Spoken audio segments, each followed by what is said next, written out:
¿Cómo saber si nuevas políticas de inmigración benefician o afectan a las comunidades y estados que se acogen a estas medidas? En el tema de inmigración, Javier Luengo, coordinador del proyecto de protección al inmigrante, nos habla de lo que significa ordenanza de confianza, más conocida como Welcoming Trust Ordinance.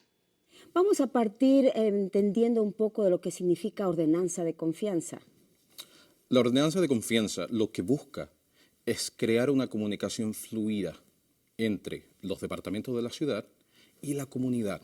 Y de esa manera poder lograr que la gente en la comunidad, sin importar su condición migratoria, se sienta cómoda para poder interactuar con cada departamento de la ciudad, sea por educación, vivienda o también con la policía. ¿Y este tipo de ordenanza o ley fue aceptado en la ciudad de Springfield específicamente? ¿Por qué este proceso y quién abogó para esto y cuál es el beneficio? Gracias al concejal Gómez, que fue quien la presentó, nosotros como ACLU trabajamos con él en el lenguaje. También hubieron otra gente en el Consejo de la Ciudad que trabajó con él. La primera idea para poder trabajar en esto y para poder tratar de implementarla en la ciudad fue el hecho de que muchas veces la comunidad siente miedo de poder entregar información, de poder llamar a diferentes departamentos de la ciudad para decir si están teniendo problemas, para decir si han sido víctimas de un crimen. Y la idea principal con esta ordenanza de confianza fue de crear un ambiente en la comunidad donde la gente va a estar cómoda pudiendo llamar. Si esta acogida beneficia a la comunidad inmigrante, ¿por qué razón otros estados no apelan para que esta ley también se establezca en otros estados? A través de la nación hemos visto cientos de ciudades pasando similares ordenanzas. La realidad es que hay ciertos estados que, como California, que tienen cierta limitación para poder hacerlo o que no necesariamente lo necesitan por la manera que tiene el gobierno de esos estados, cómo funciona. La realidad es que aquí en Massachusetts lo que hemos visto generalmente en la parte oeste es que este tipo de ordenanzas genera realmente un aumento en la confianza de la comunidad. Y lo hemos visto también en Lawrence, lo hemos visto en Boston y lo hemos visto en Concord o Cambridge. Ciudades que básicamente son ciudades con conurbano y la gente ha podido tener más confianza y la ciudad funciona mejor también, cuando la comunidad tiene confianza. Entonces, para entender más claro, si por ejemplo un inmigrante tiene una situación con el dueño de una propiedad donde le está rentando, esta persona va al municipio, más conocido como City Hall, y va con la confianza de que inmigración no lo va a detener ahí por su queja. Exactamente, porque no es relevante. Si tú tienes problema con tu departamento, la persona necesita tener confianza con su gobierno de la ciudad.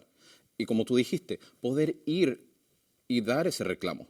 Y que su condición migratoria, honestamente, no tiene nada que ver con ese tipo de situación.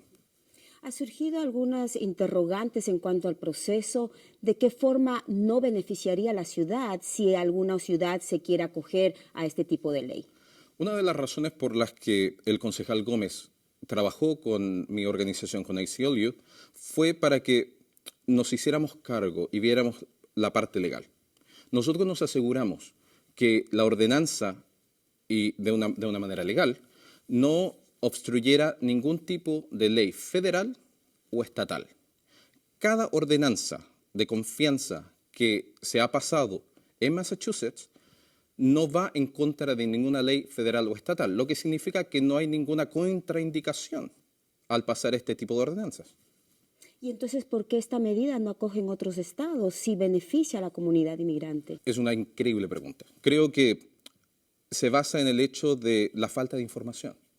Creo que mucha gente tiende a quedarse con lo que sale en las noticias, mucha gente tiende a quedarse con ciertas frases de políticos que tratan de criminalizar a los inmigrantes y eso provoca que la gente tenga miedo, que en vez de informarse, vayan y tomen lo que yo creería sería la ruta corta y se queden con lo que escuchan en las noticias en vez de investigar.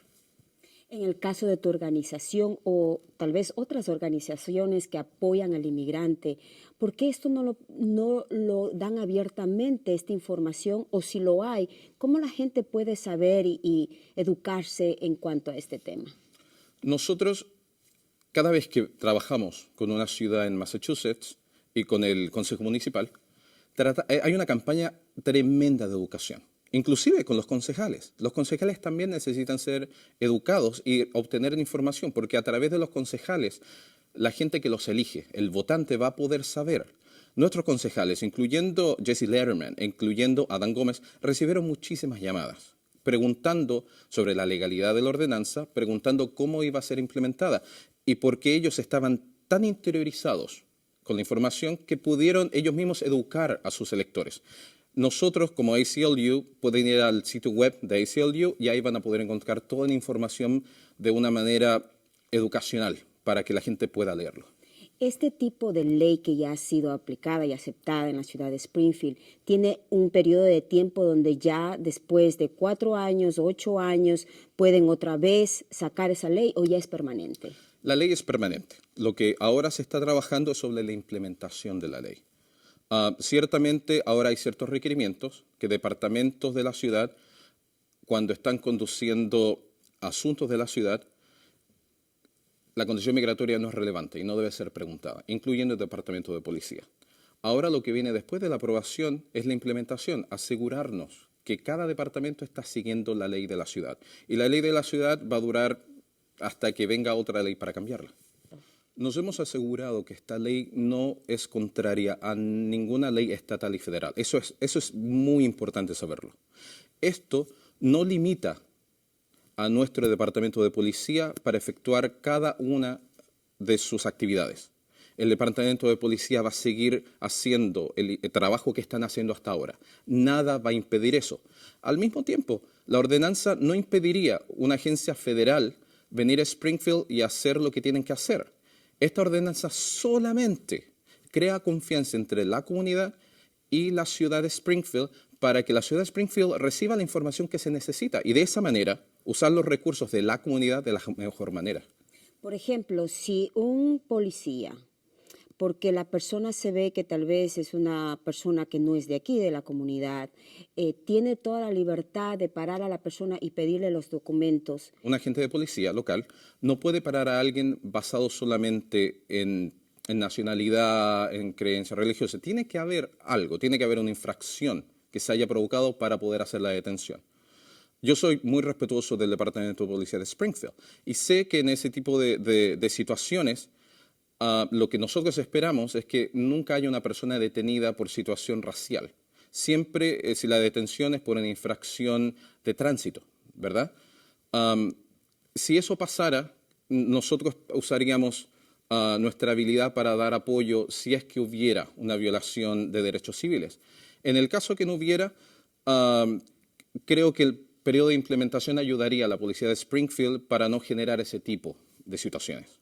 ¿Alguna última recomendación para que la comunidad sepa más de esto, aparte de la organización que tú tienes? ¿Quién más está haciendo algún esfuerzo para que pues, se informe de mejor manera sobre cómo establecer esta ley y cómo hacerla efectiva dentro de la comunidad?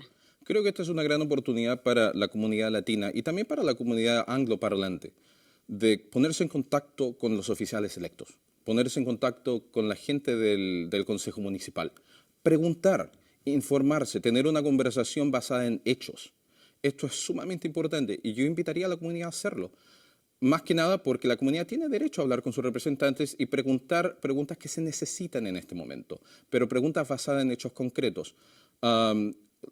Organizaciones como el Pioneer Valley Project, que fue una de las organizaciones que trabajó en la ordenanza, sería una muy buena organización como para que la gente se pusiera en contacto y también obtuviera información. Muchísimas gracias. Gracias. Qué importante es mantenerse informado de estos temas que nos ayudan a entender a situaciones actuales de lo que está sucediendo en nuestras comunidades. No te retires, seguimos con más aquí en Presencia, las muchas voces de un pueblo.